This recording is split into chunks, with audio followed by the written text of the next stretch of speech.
a small village just outside Budapest, where the roads were still dirt and the houses leaned gently with age, an old woman sat by the window long after everyone else had gone to bed. The only light in the room came from a single kerosene lamp, its flame flickering softly against the cold glass. Outside, the wind whispered through the bare branches of the apple tree, and somewhere in the distance a dog barked once, then fell silent.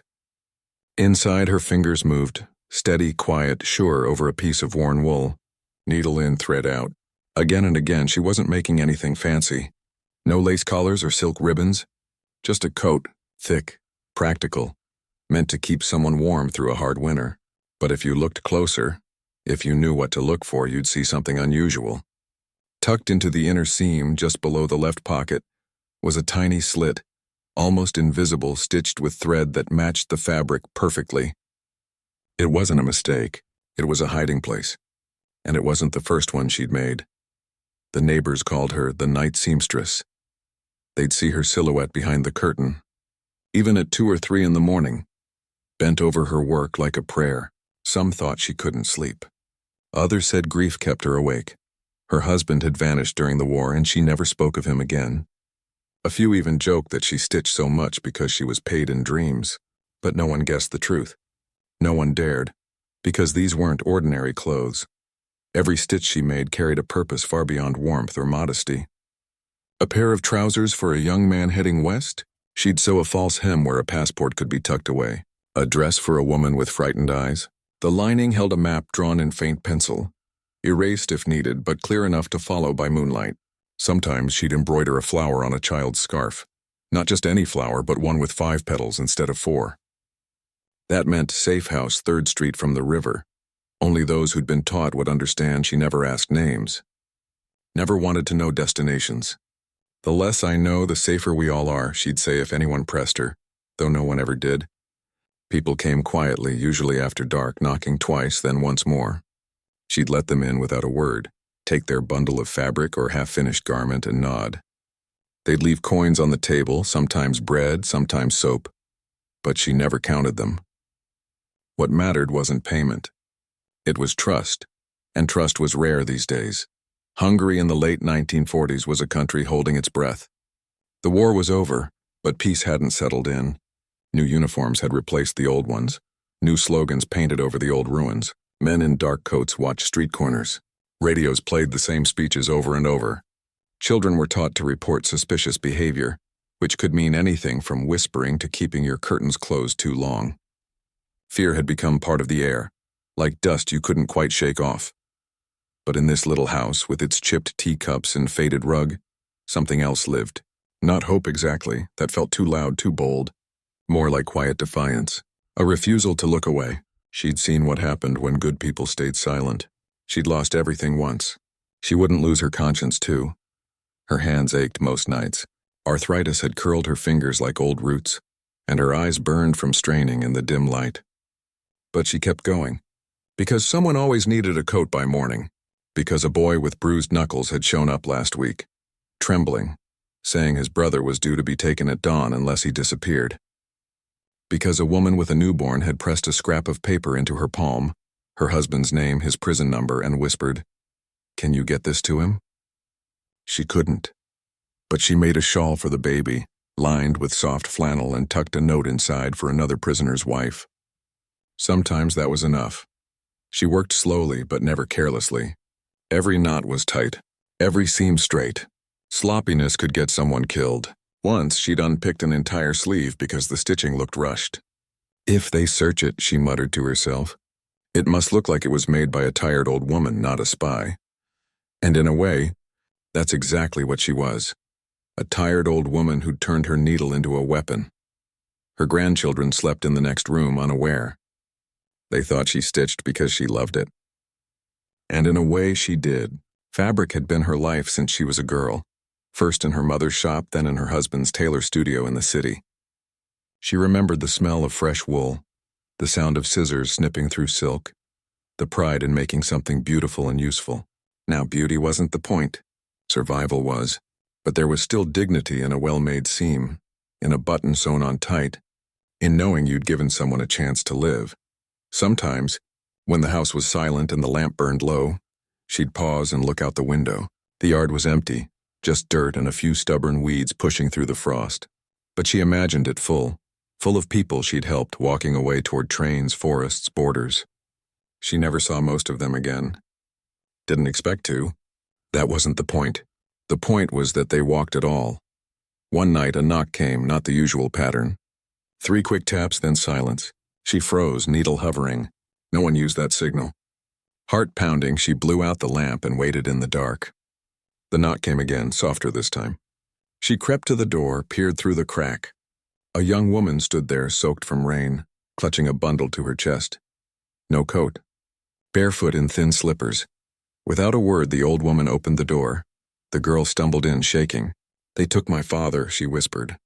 "They're coming for me tomorrow."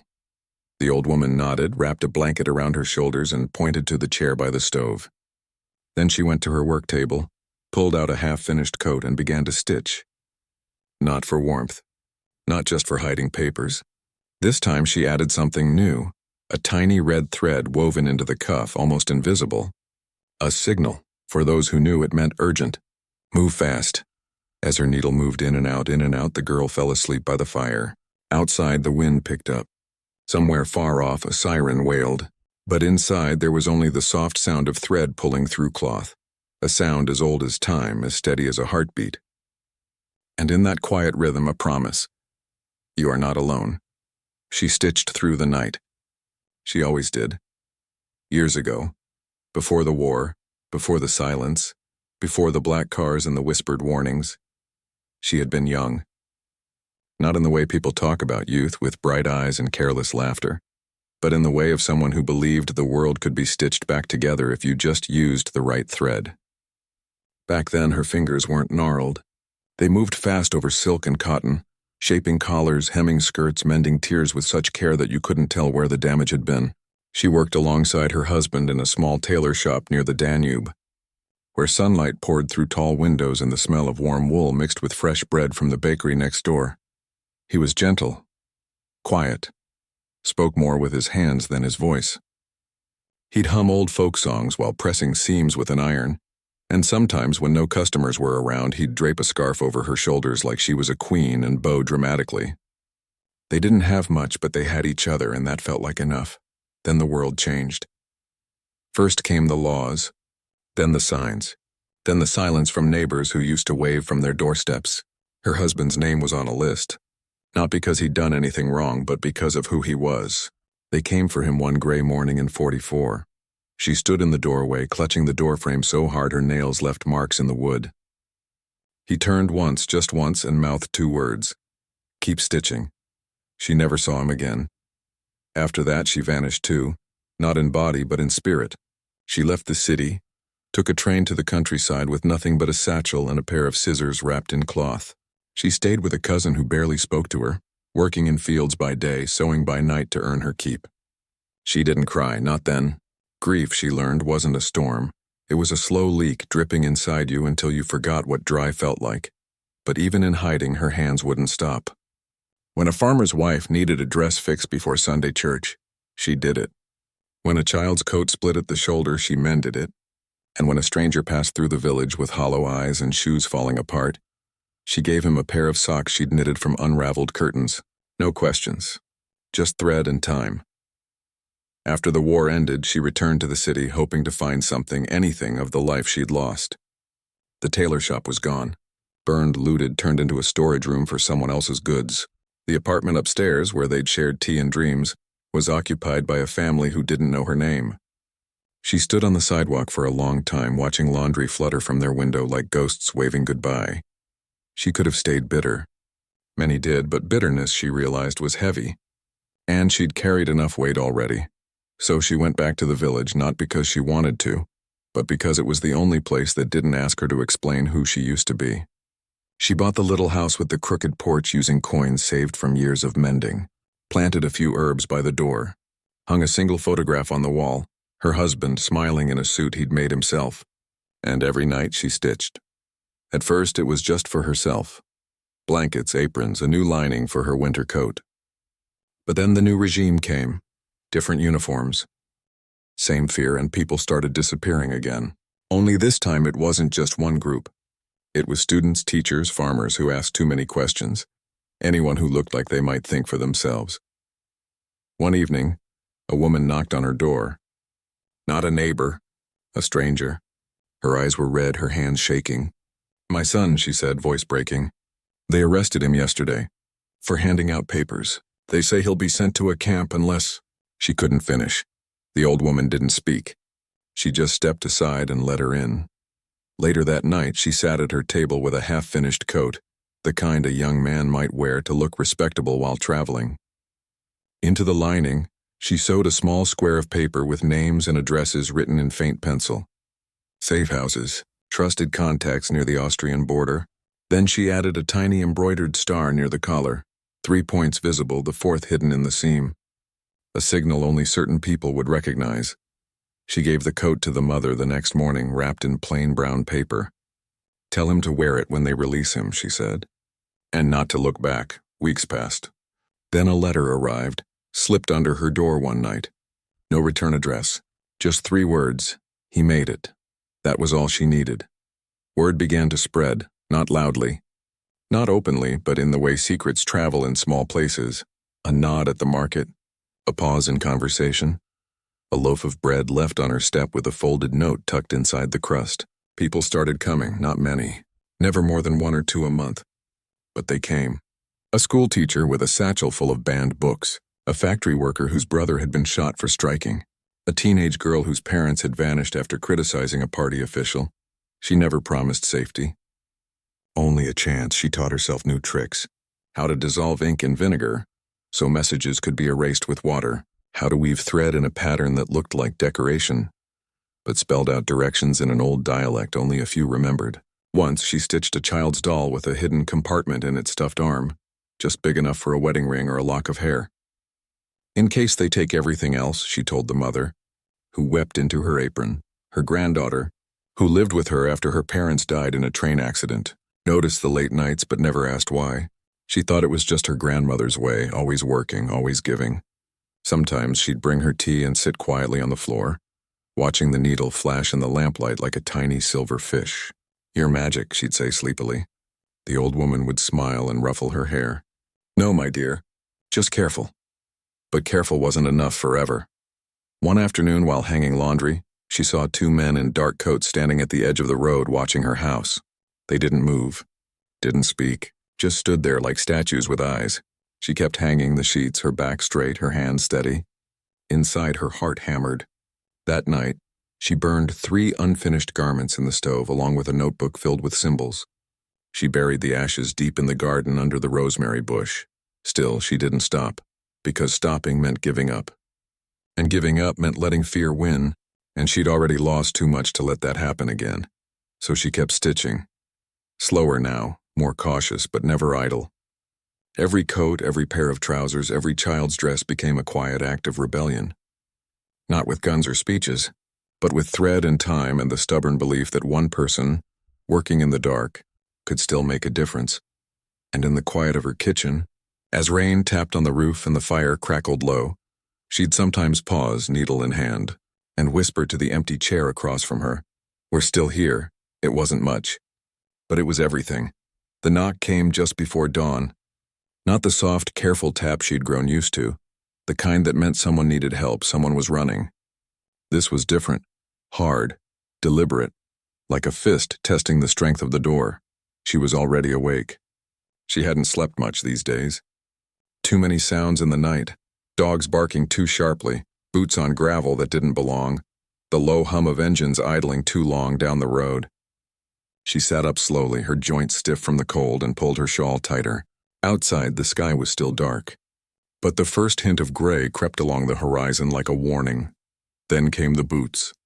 Heavy. Marching. Not one pair. Several. Her granddaughter stirred in the next room, murmuring in her sleep. The old woman held her breath, listening. The footsteps stopped at her gate, a pause. Then the knock again, louder this time. She rose, not in panic, but with the quiet certainty of someone who'd been expecting this for a long time. She smoothed her dress, tucked a loose strand of hair behind her ear, and walked to the door. No point hiding. They knew where she lived. When she opened it, 3 men stood there, all in dark uniforms, caps pulled low, faces unreadable. One held a clipboard. Another had his hand resting near his belt, not quite on a weapon, but close enough to send a chill down her spine. "Good morning," the one with the clipboard said. His voice was flat, like stone dropped in water. She nodded. "Good morning. We need to search your home," he said, as if it were a simple errand like checking the chimney for soot. She stepped aside without protest. "Let them in. Better to appear cooperative." Resistance would only make things worse. For her, and for the girl sleeping down the hall. They moved through the house like shadows with purpose. Drawers yanked open. Mattresses flipped. Cupboards emptied onto the floor. One man ran his fingers along the seams of her coats hanging in the closet. Another tore open a pillow, sending feathers swirling into the air like startled birds. They found nothing. Of course they did. She hadn't left anything to find, but they didn't know that. And that was the point. After nearly an hour, the man with the clipboard stood in the center of her small kitchen, arms crossed. "You work late," he said, glancing at her sewing table, still cluttered with thread and half-finished cuffs. "I'm old," she replied, voice steady. "Sleep doesn't come easy." He studied her for a long moment. Then, almost casually, he picked up a child's sweater she'd been mending. A simple thing, blue wool, with a small tear near the elbow. He turned it over in his hands, tugging at the seams. "You stitch well," he said. "Almost too well." She didn't flinch. "Practice," she said. 60 years of it. He set the sweater down. "Be careful, grandmother. These are dangerous times. Old women should stick to knitting." Not secrets. She met his eyes. "I only mend what's broken." He didn't smile, but he nodded as if that answer satisfied him or maybe just bored him. Then he gave a short signal and the men filed out, boots crunching on the frozen path. The moment the gate clicked shut behind them, her legs gave out. She sank into the nearest chair, hands trembling for the first time all morning, not from fear, though there was plenty of that, but from the weight of what almost happened. If they'd found even one hidden note, one coded stitch, she wouldn't be sitting here. Her granddaughter appeared in the doorway, eyes wide, hair tangled from sleep. "What did they want?" she whispered. "Nothing," the old woman said gently. "Just checking on an old woman who stays up too late." But she knew it wouldn't end there. They'd be watching now, maybe even listening. She'd have to be smarter, slower, more careful than ever. That night, instead of lighting the lamp, she worked by moonlight. She unpicked every garment she'd touched in the past week, checking each seam twice. She burned a small scrap of paper with a list of contact points, just in case someone had seen her writing it. And then for the first time, she began to teach the girl. Not everything, not yet, but enough. "Come here," she said softly, patting the space beside her on the bench. The girl sat, curious. "Watch my hands," the old woman said. She threaded a needle, not looking down. "You don't always need your eyes. Sometimes your fingers know the way." She guided the girl's small hands over the fabric, showing her how to feel for tension in the thread, how to make a knot without seeing it, how to hide a stitch inside another so it vanished. "This," she murmured, "is how you keep someone safe." The girl frowned. "Safe from what?" "From people who think silence is obedience," she said simply. "From those who believe a quiet house means an empty one." She didn't explain further. But night after night, she taught her more. How to read the tiny symbols hidden in embroidery. A leaf meant wait, a bird meant go, a closed flower meant danger. How to burn a message in the stove without smoke rising from the chimney. How to fold a note so it looked like a button. "Why are we learning this?" the girl finally asked one evening, holding up a scrap of cloth with a stitched star. "Because," the old woman said, "one day you might need to help someone. And when that day comes, you won't have time to learn." The girl was quiet for a long time. Then she asked, "Did you help my parents?" The old woman's breath caught. She'd never spoken of the train accident, not the real truth. Not that it wasn't an accident at all. That they'd been warned to leave, to run, but waited too long. That she'd tried to stitch them a way out, but the coat wasn't ready in time. She reached out and touched the girl's cheek. "I tried," she whispered. "And I'll never stop trying, for you and for others like you." From then on, the girl paid closer attention. She practiced her stitches in secret, hiding her work under her mattress. She learned to walk quietly, to listen before speaking, to notice when a stranger lingered too long at the market. She was growing up fast, not in years, but in understanding. And the old woman watched her, heart both proud and aching. Proud that the girl carried the same quiet courage, aching because she knew the world would test it. One evening, as snow began to fall outside, the old woman handed her a small thimble, worn smooth from decades of use. "This was your grandfather's," she said. "He gave it to me on our wedding day. Now I give it to you." The girl held it like something sacred. "What do I do with it?" "Wear it when you stitch," she said. "And remember, thread can mend more than cloth. It can mend lives. It can mend hope." Outside the wind howled, but inside, by the soft glow of a single candle, two pairs of hands moved together over fabric, old and young, steady and learning, stitching not just garments, but a promise. A promise that even in the darkest times, someone would keep the light alive. One quiet stitch at a time, the air changed that October. It wasn't just the cold creeping in from the east or the leaves turning brittle and gold. It was something deeper, a kind of electricity humming under the skin of the village, like the moment before thunder cracks open the sky. People spoke in shorter sentences, glanced over their shoulders more often. Even the chickens seemed restless. Rumors came first, whispered at the well, passed between loaves of bread at the market. Students in the capital were marching. Factories had shut down. Someone had torn down a red flag and replaced it with the old Hungarian one. Then came the sounds, faint at first, like distant drums, but growing louder each night. Gunfire, shouting, the low growl of engines moving fast. The uprising had begun. At first, the old woman kept stitching as usual, but her hands moved faster now, her eyes sharper. She knew what came after hope. Crackdowns, retaliation, men in uniforms rounding up anyone who dared to speak, to stand, to dream of something different.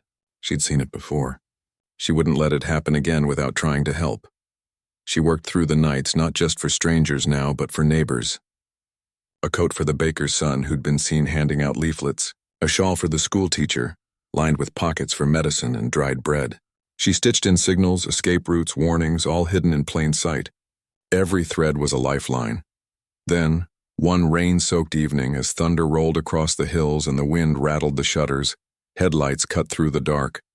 Not the usual flicker of a farmer's truck or the slow crawl of a milk cart. These were strong, steady beams coming down the road, turning into her yard. Her heart stopped. Black cars.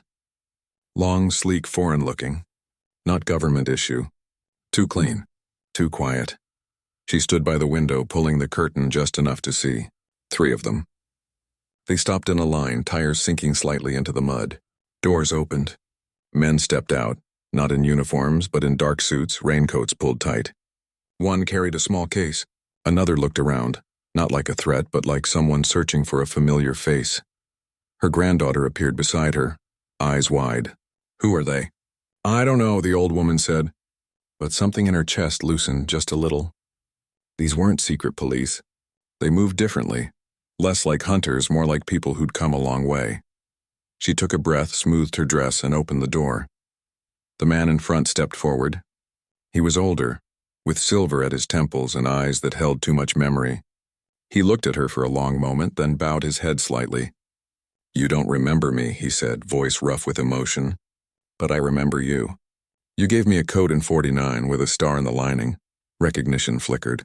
A young man, thin as a reed, shaking in her doorway, clutching a photograph of his mother. She'd sewn him a winter coat with false seams and a map in the collar. He'd made it to Vienna. She'd never known what became of him. Now here he was, older, sturdier, wearing a suit that spoke of offices and embassies, not refugee camps. "I'm with the aid delegation," he said quietly. "We've been trying to get people out before the Soviets roll in.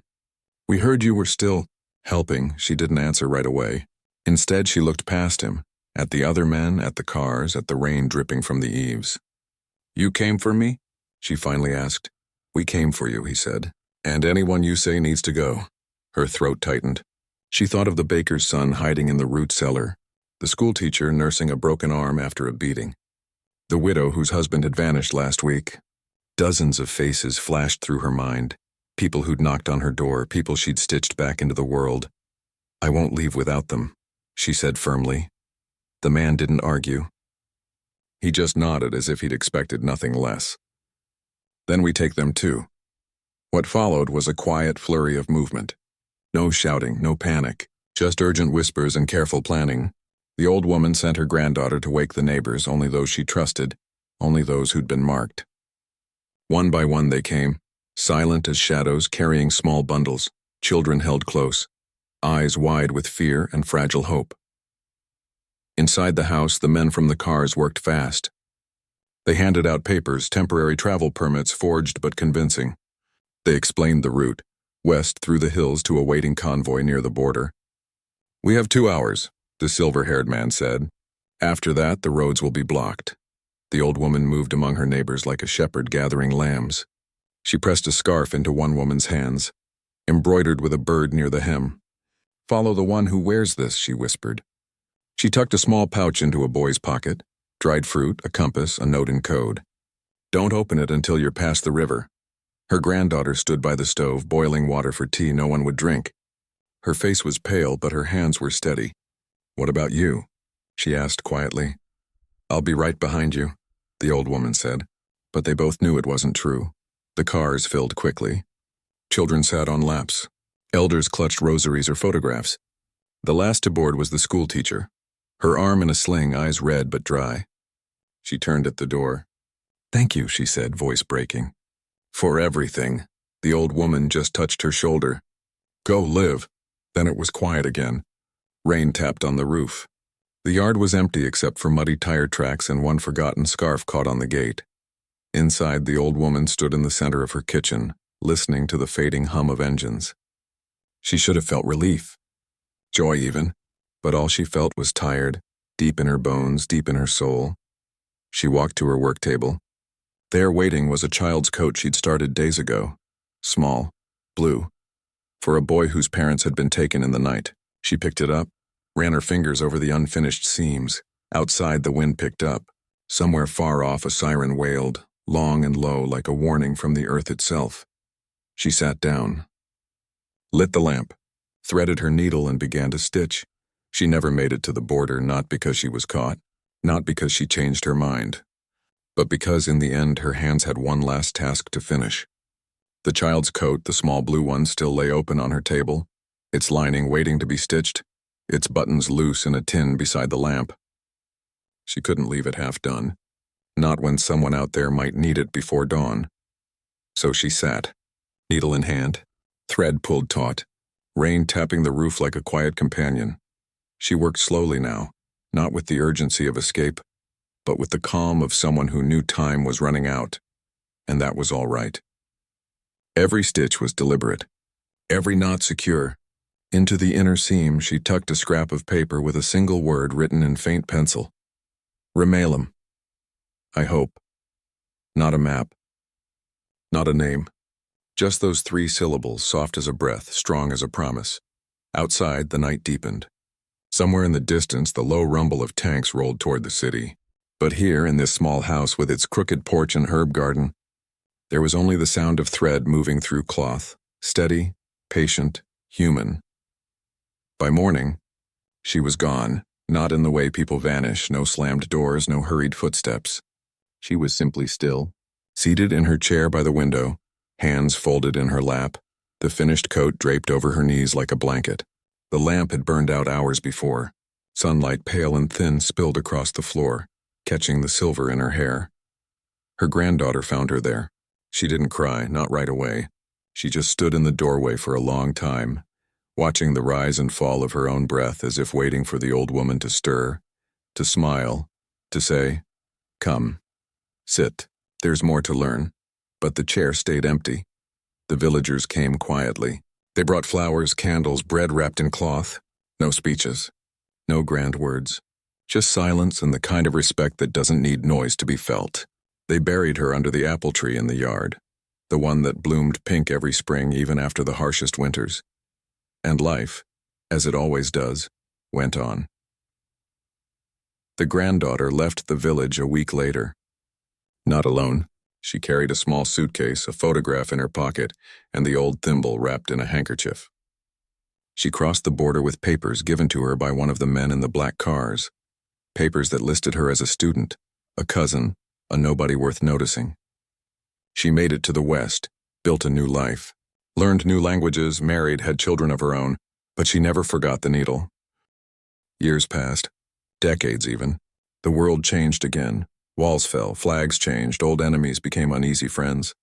And one day, while sorting through boxes in a university archive, she found something that made her heart stop. A file, declassified, marked Hungarian Underground Assistance Network, 1947-1956. Inside were coded logs, faded photographs, lists of safe houses, and near the end, a single page with a sketch of a coat, blue wool, child-sized with notes in the margin, stitched by the night seamstress. Used to smuggle identity papers to 14 minors during 55-56 crackdowns. Estimated total assisted 200 plus. Below it, a quote from a former diplomat. She never asked for thanks. Only that we remember courage doesn't always roar. Sometimes it's the quiet hand that keeps stitching while the world burns. The granddaughter, now a woman with silver in her own hair, sat in the archive for a long time. Tears falling onto the paper. Not sad tears. Not happy ones either. Just the kind that come when you finally understand the size of a love you once took for granted. She knew what she had to do. Years later, in a quiet museum in Toronto, a new exhibit opened. No loud fanfare. Just a small room filled with ordinary things. A rusted thimble, a pair of scissors with worn handles, a kerosene lamp, and a child's blue coat, carefully preserved behind glass. Beside it, a photograph, grainy, black and white, showing 3 black cars parked in a muddy yard, their headlights cutting through the dark. Visitors would pause there, reading the simple plaque. This coat was found on the lap of an unnamed seamstress in a Hungarian village. October 1956. She helped over 200 people escape persecution, never taking payment, never seeking recognition. Her only tools, thread, time, and quiet courage. School groups came. Elderly survivors touched the glass with trembling fingers. Children asked, why did she do it? And the answer was always the same. Because someone had to. Back in the village, the house still stands. It's been repaired, painted, turned into a small community center. On the wall inside, near the old stove, hangs a framed piece of fabric, just a scrap really, with a single embroidered word, Remelem. Tourists sometimes stop by. They take photos, leave notes, but the locals know better. They come in the early morning when the light is soft and sit quietly for a few minutes. Not to worship, not to mourn, just to remember that goodness doesn't need a spotlight to exist. Sometimes, on cold nights, if you walk past the yard, you might swear you see a flicker of lamplight in the window. And if you listen closely, past the wind, past the rustle of leaves, you might hear it. The soft, steady sound of a needle pulling thread through cloth. Not a ghost.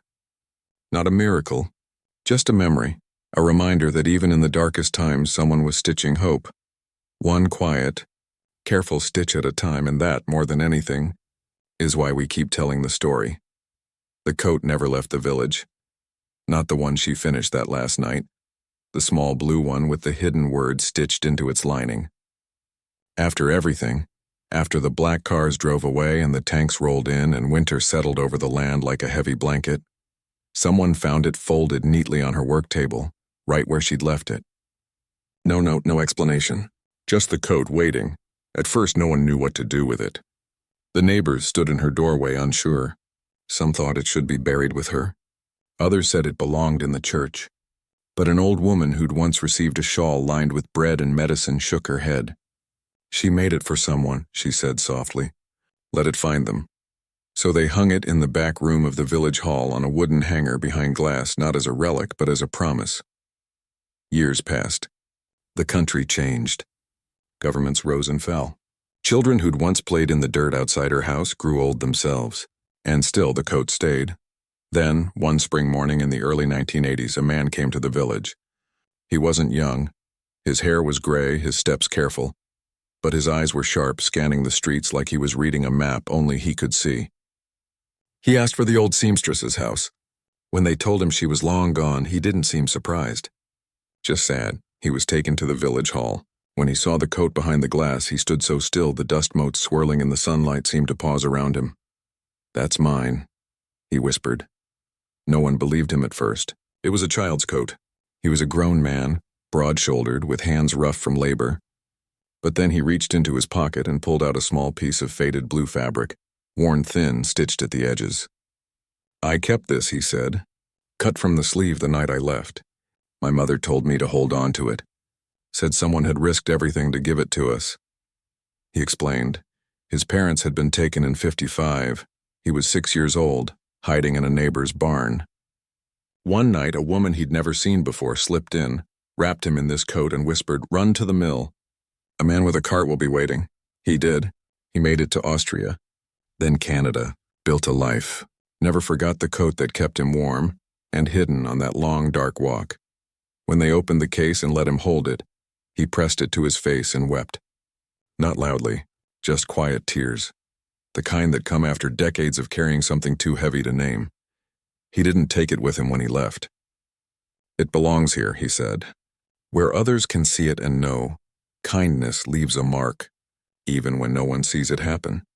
But he did leave something behind, a letter, sealed in an envelope addressed to the next person who needs this coat. Inside, he'd written, "You are not alone. Someone stitched hope for you once. Now go stitch it for someone else." That letter started something new. Over the years, others came. Not all survivors. Some were grandchildren of those she'd helped. Others were strangers, teachers, students, travelers who'd heard the story and wanted to see the place where courage wore the shape of thread and thimble. And slowly, quietly, a tradition began. Anyone who visited the coat could leave a note. Not long, just a sentence or two, tucked into a small wooden box beneath the display. "I brought my daughter here so she'd know what quiet bravery looks like. My grandfather wore a coat like this. Thank you for keeping his memory alive. I'm scared, but seeing this helps me believe I can be brave too." The box filled, then another, then a shelf. By the 2000s, the village turned the back room into a small space for reflection. Not a museum, not a shrine, but a place where people could sit, remember, and write. School children came on field trips. They didn't just learn about history, they learned to sew. Simple stitches, straight seams. Because, their teacher would say, helping doesn't always need grand gestures. Sometimes it starts with knowing how to mend what's torn. And then, one rainy afternoon in 2018, a young woman arrived. She carried a worn backpack and a quiet sadness in her eyes. She'd fled her home far to the east, not because of war, but because speaking her truth had made her unsafe. She'd crossed borders on foot, by bus, by kindness of strangers. Someone in Budapest had told her about the village. "Go there," they'd said. "You'll understand." She stood before the coat for a long time. Then she sat at the small table and picked up a needle and thread left there for visitors. She didn't know how to sew well, but she tried. Stitched a crooked line onto a scrap of cloth. Wrote a note. "I didn't think anyone cared, but this place says they do." Before she left, the village elder, a woman who'd known the seamstress as a child, handed her a small bundle. Inside was a scarf hand-knitted with a single embroidered bird near the edge. "For your journey," she said, "and when you're safe, maybe you'll make one for someone else." The young woman nodded, tears in her eyes. She wrapped the scarf around her neck like armor. Back in the display case, the blue coat remained. But now beside it hung a photo, faded but clear, of the old woman at her table, needle in hand, lamp glowing. And below it a new plaque, added not by historians but by the villagers themselves. She never held a gun. Never gave a speech. She just kept her door unlocked and her hands busy. And in doing so, she saved more than lives. She saved belief in us. Today, if you visit the village, you'll find children learning to stitch in the same room where black cars once parked. You'll see notes in dozens of languages filling the wooden boxes. You'll hear the soft hum of conversation, the clink of teacups, the scratch of pens on paper. And sometimes late at night, if the wind is just right, you might swear you hear the whisper of thread through fabric, not from the past but from the present. From the hands of those who learned that courage isn't always loud. Sometimes it's just a needle, a lamp, and the choice to keep going even when the world feels dark. The story didn't end with her death, it began again, with every person who walks through that door, touches the glass, and decides to carry a little kindness forward. Because hope, like thread, only works when it's passed from hand to hand.